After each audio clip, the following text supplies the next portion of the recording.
Welcome to Sissygram Stories channel. Today, I come up with whole new story content for you. If you like my voice and my voice makes you feel soft and feel relaxed, then hit the like button and don't forget to subscribe our channel for daily lifestyle changing videos. Now let's start the story. I'm a 29-year-old guy originally from England, and so far, my life has been pretty ordinary. But that changed during a work visa program when I spent 3 months in California. While many people join these programs each year, I believe I was the first to spend my summer working as a waitress and as the companion of a wealthy businessman. When I first arrived in Los Angeles, I had a reservation at a rundown, budget hotel. Though I didn't have a job yet, I wasn't worried since I had enough cash to get by. A few nights in, as I walked back to my hotel, I noticed a sign for a cross-dressing club. I'd always been curious about dressing in women's clothes, but I'd never had the courage to try it. As soon as I stepped inside, I was greeted by a group of stunning women dressed in French-made uniforms, black satin with white trim, short skirts, low-cut tops, sheer stockings, 4-inch heels, petticoats, black gloves, chokers, and frilly aprons. Even though I knew they were men, I was awestruck by how beautiful they looked. After a few drinks, I struck up a conversation with one of the waitresses, who quickly figured out I was a foreigner on my own. I told her about my interest in dressing like her, something I'd never tried because I lacked the confidence. After hearing my story, Alina, the waitress, called over her friends. Most of them lived together in a house nearby, and they invited me over to play dress-up after their shift. That night, with a few more drinks to boost my courage, they helped me into a corset, stockings, blouse, black pencil skirt, heels, makeup, and a wig. When I saw myself in the mirror, I was stunned. I looked beautiful. They even gave me a new name, Charlotte. Soon, I was spending as much time as possible at their place, and they accepted me as one of the girls.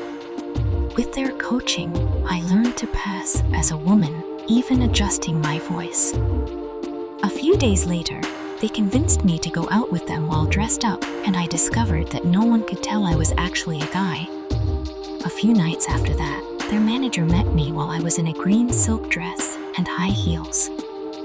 He was impressed and offered me a temporary job as a substitute waitress. That first night, working was a whirlwind. I felt incredibly feminine in the uniform, but wasn't sure how I'd handle the attention. The girls encouraged me, and despite a few awkward moments with customers, I got the hang of it.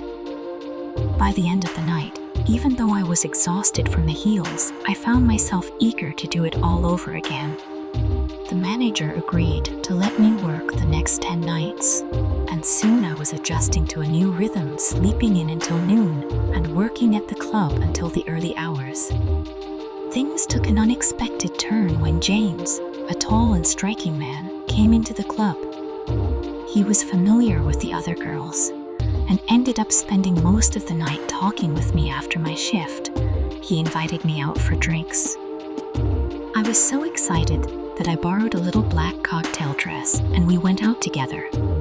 I found myself utterly captivated by him, and by the end of the night, I was swept up in a whirlwind romance. The next morning, I woke up in disbelief, thinking it was all a dream until I saw James beside me when I returned to the club. The girls teased me mercilessly, but they were all thrilled for me. James returned the next night and kept up his attentive, charming demeanor. After my final shift at the club, he surprised me with a dinner invitation, and his driver, John, even showed up at my hotel the next day with a gown and accessories for me to wear. That evening, dressed in a stunning white gown, I met James at a fancy restaurant. He kept complimenting me, but he also tested my loyalty with a daring request. Despite feeling nervous, I complied, realizing that I was completely under his spell.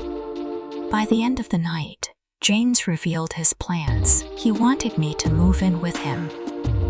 His staff had already packed my things and paid my hotel bill. I was going home with him that night. Living with James was unlike anything I'd imagined. He traveled frequently, leaving me alone for days at a time.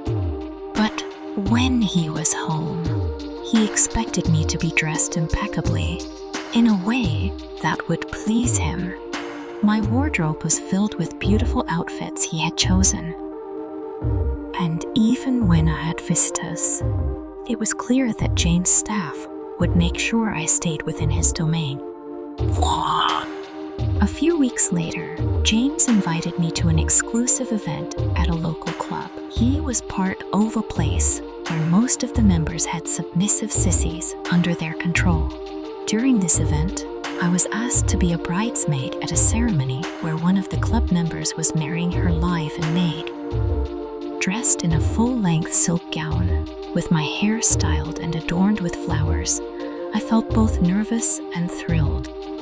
The ceremony was beautiful, but I couldn't help noticing the unique dynamics at play among the club members and their partners. As the evening went on, we bridesmaids were given matching outfits and accessories, and we were led downstairs to where our owners were waiting. James greeted me with a grin and presented me with a chastity cage, signaling a deeper commitment to the life I had entered. Okay, my sweetheart, story ends here. Now I want to know your thoughts in comments section. Also, like and share this video with your social media account. I will come up with new content on this Sissygram Stories channel, so subscribe, and I will talk to you soon. Take care and have a nice day. See you soon, sweetheart.